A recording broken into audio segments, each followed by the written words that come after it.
Good morning, students. Today I am going to discuss the poem Prayer. This is the first poem of class 10th from the poetry section. So the poem Prayer is written by G.A. Mahazur and translated by G.K. Malik. G.A. Mahazur full name is Pirzada Ghulam Ahmad Mahazur, and basically he is from Kashmir. And this poem is translated by G.K. Malik. As you are seeing, G.A. Mahazur, born on 1887, and the place is Pulwama in Kashmir. He is also known as Sher-e-Kashmir. He is the only poet on whom a full movie is made.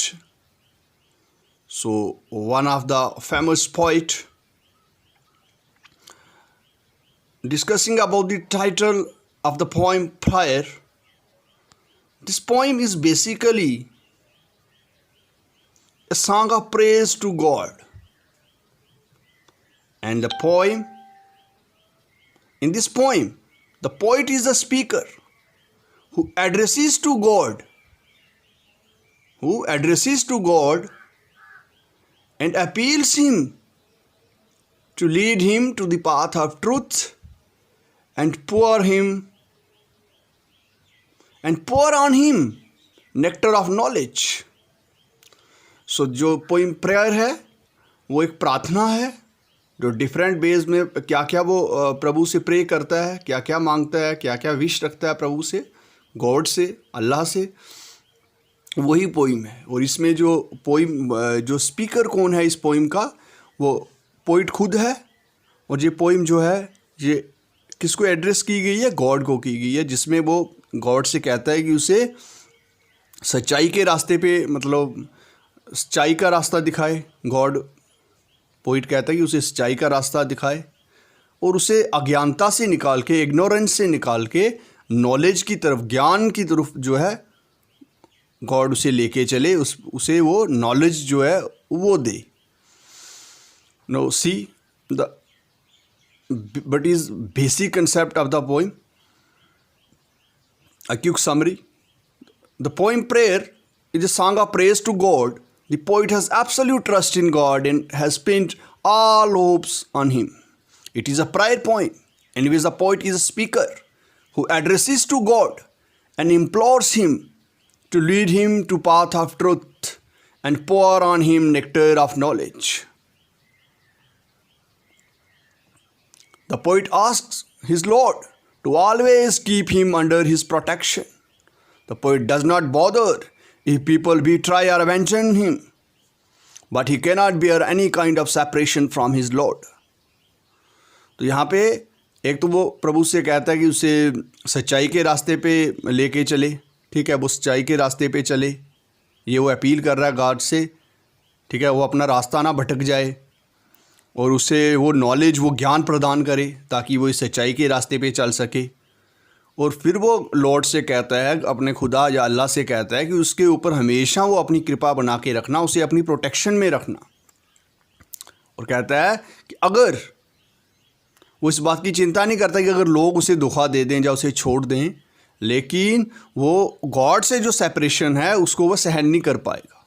और God से वो separate हो जाता है, उस रास्ते से वो भटक जाता है, तो उससे वो सहन नहीं कर पाएगा. इसलिए वो गॉड से कहता है कि वो उसे हमेशा सच्चाई के रास्ते पे लेके चलना और उसे वो नॉलेज, वो ज्ञान जो है वो प्रदान करना ताकि वो इग्नोरेंस से बाहर निकल सके, अज्ञानता से. Now we will discuss this first stanza.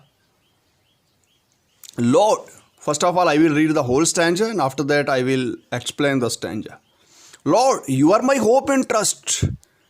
Lead me to the way of truth. How long shall I dwell in ignorance? Pour me the nectar of knowledge. Lend ear to my wailing and praise. Listen again. Lord, you are my hope and trust. Lead me to the way of truth. How long shall I dwell in ignorance? How long shall I dwell and ignorance. Pour me the nectar of knowledge. Lend ear to my wailing and praise. Cure me of ills and pains. Be kind each moment to me. Be kind each moment to me. Let me never feel in want. Save me from sloth, infirmity, and doubt. Surcharge my heart with passion, jest, and hope.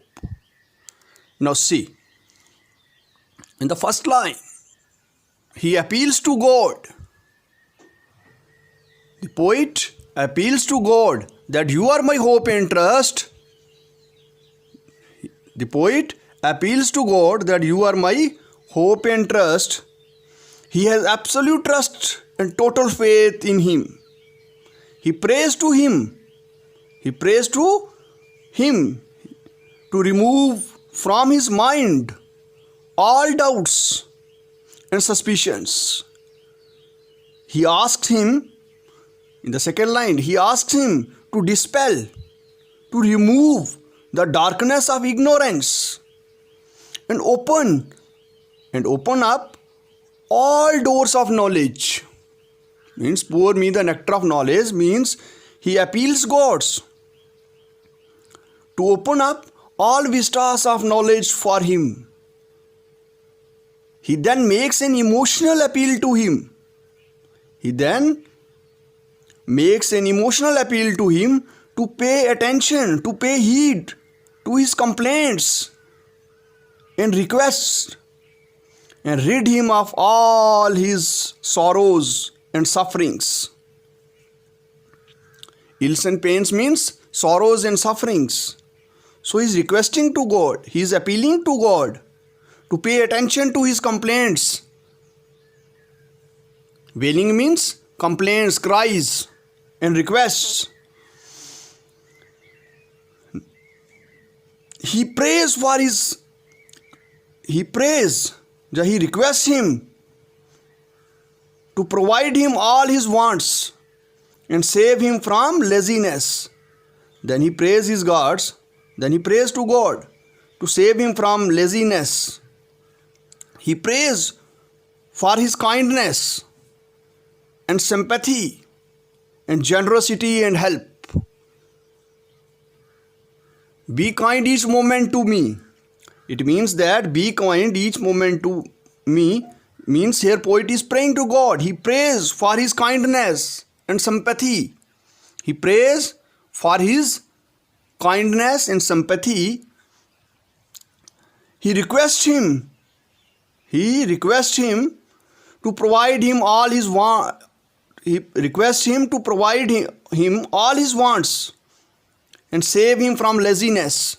Here, sloth means laziness and infirmity means weakness. So, he requests him to provide him all his wants and save him from laziness and weakness. Sloth means laziness and infirmity means weakness and doubts. Then he sings, surcharge my heart with passion, jest and hope. It means that again he is praying to God to give him an extra amount of energy. Surcharge means कि जैसे किसी चीज़ को भर देना. तो surcharge यहाँ पे किससे वो कह रहा है, किस चीज़ से उसको surcharge का मतलब हो गया providing या giving an extra amount of energy. So he is praying to God to give him an extra amount of energy so that he may redouble his efforts to make this world a better and a happier place to live in. Now I will explain the whole stanza in Hindi.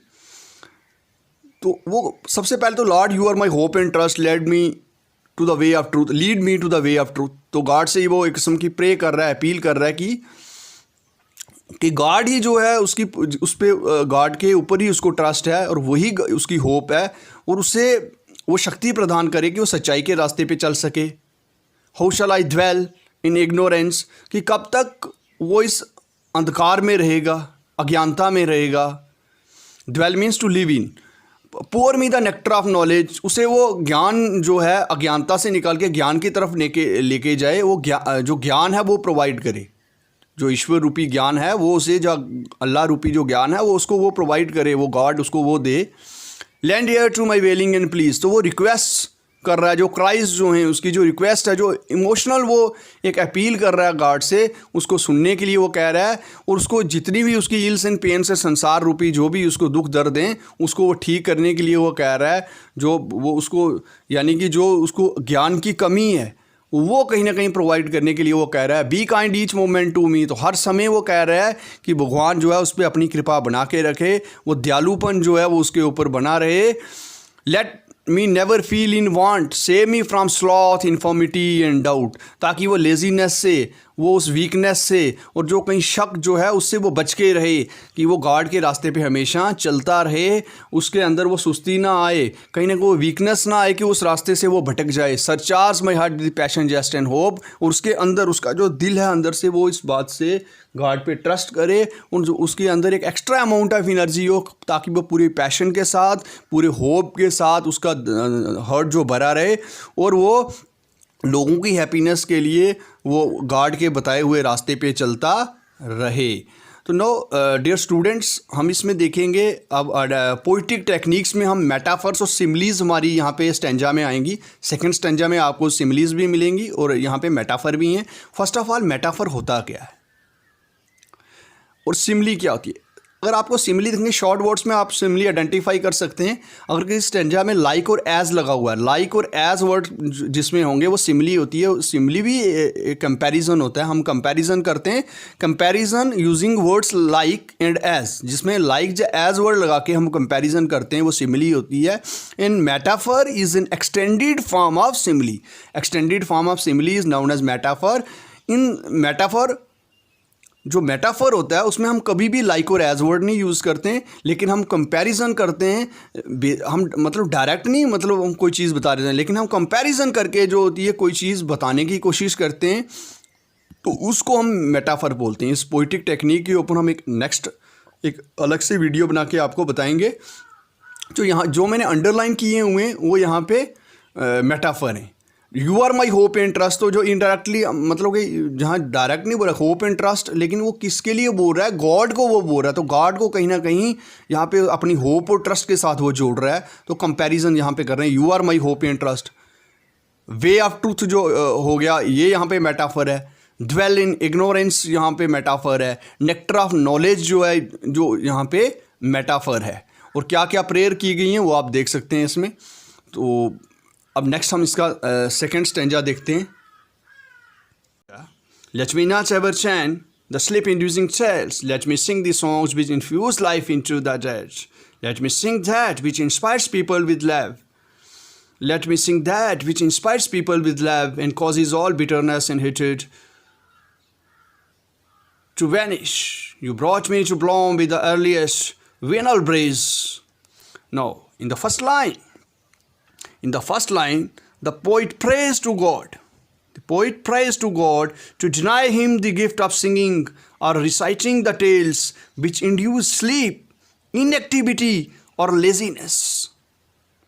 So in the first line, the poet prays to God. वो pray कर रहा है God से कि उसे ऐसा gift मत देना, डिनाई कर रहा है लेने से, जिससे कि वो ऐसी सिंगिंग करे जिससे कि लोगों के अंदर क्या आए, लोगों के अंदर इनएक्टिविटी आए या लेजीनेस आए। तो उस चीज़ से उसको खुदा बचा के रखना। Let me sing the songs which infuse life into the dead. So he prays to God, या he requests to God to give him such talent. What type of talent?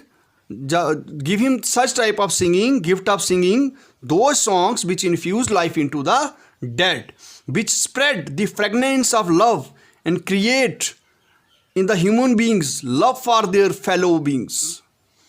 तो ऐसी इसको सिंगिंग हो जिससे कि लोग इंस्पायर हों। जितनी जो हेट है लोगों के अंदर, नफरत है, वो सारी चीज़ें ख़त्म हो जाएं। ठीक है। He wants to be gifted with reciting those songs which cause bitterness and hatred to disappear. ठीक है, ऐसी उसकी सिंगिंग होनी चाहिए। वो इस तरह से गॉड से वो प्रे कर रहा है कि उसकी सिंगिंग जो ऐसी हो कि लोगों के अंदर जो नफ़रत है वो सारी चीज़ें उसके लोगों के अंदर से ख़त्म हो जाएं, वो बिल्कुल जो है वो चीज़ें ना रहें लोगों के अंदर। Let not the burning heat of summer wither me gray like dew. How long shall I wait for the first flash of the sun? Awaken me with the flowers in the first stroke of the dawn. In form I am a in form I am a man, In form I am a man. In substance far from humanity. Subject me not to trials. Shame not my human form. Forsaken by men am I, and so they called me Hazur. People may desert me thus, but you don't abandon me.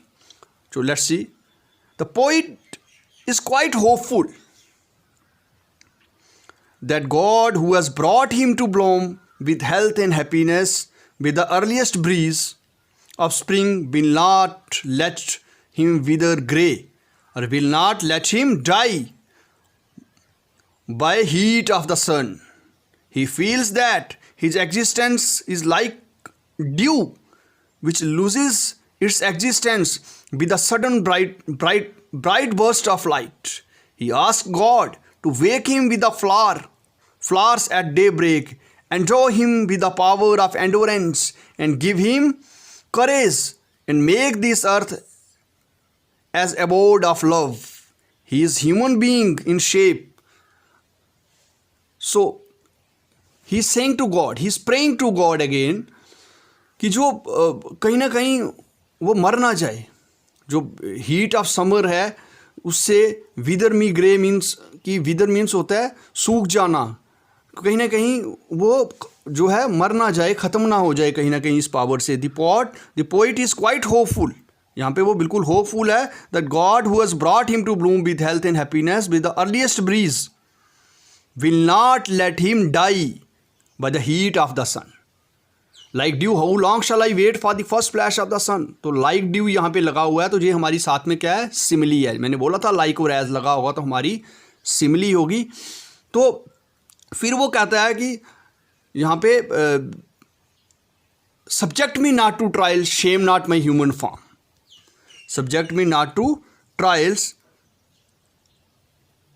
shame not my human form. Forsaken by men am I, and so they call me Hazur. People may desert me thus, but you don't abandon me. Now he is again saying कि एक बार फिर से आप सुन लो इसको ध्यान से. He admits that in shape or outward physical appearance he is a human being, but in substance he is far from humanity, that is far from being human and kind-hearted. तो कहीं ना कहीं वो इंसानियत से काफ़ी दूर है. इसलिए वो गॉड से कहता है, he asks God not to subject him to further trials and sufferings and make him feel shame. He does not bother if people abandon him or desert him, but he cannot bear separation from his Lord. तो वो कहीं ना कहीं God से कर रहा है कि वो इंसानियत से काफ़ी दूर है. तो बार बार सब्जेक्ट में नॉट टू ट्रायल्स में बार बार उसका टेस्ट मत ले. खुदा उसको बार बार उसको टेस्ट मत करे. कहीं ना कहीं इंसानियत से काफ़ी दूर है. तो लोग उसको अगर छोड़ भी देंगे तो वो प्रभाव नहीं करेगा. लेकिन जो गॉड जो है वो उसके साथ रहना चाहिए. कभी भी गॉड उसको छोड़े नहीं, क्योंकि वो गॉड की जो सेपरेशन है, he can not bear separation from his Lord. तो खुदा की जो सेपरेशन है उसको वो कभी भी क्या होगा, उसे कभी भी वो सहन नहीं कर पाएगा. तो कहीं ना कहीं वो इंसान है तो वो चाहता है कि गॉड उसको सच्चे रास्ते पे लेके चले, ताकि वो खुदा जो है उस भगवान जो है उसकी हमेशा जो है वो गॉड के रास्ते पे चल सके. तो इस तरह से अब हम इसमें देखेंगे कि सिमिलीज कौन. Metaphors in the poem. You brought me to bloom is a metaphor, and like dew how long shall I wait for the first flash of the dawn is a simile. ठीक है, like dew how long shall I wait for the first flash of the dawn. यहाँ like लगा हुआ है, ये simile है, और you brought me to bloom is a metaphor. Okay, so thank you guys. अब नेक्स्ट वीडियो हम इसके क्वेश्चन आंसर डिस्कस करेंगे, और हो सके तो एक अलग से मैं पोइटिक टेक्निक्स के ऊपर एक वीडियो अपलोड करूँगा, ताकि आपको पूरी जो है सिमिलीज मेटाफर्स में कंसेप्ट क्या होता है वो आपको समझ आ सके. Thank you.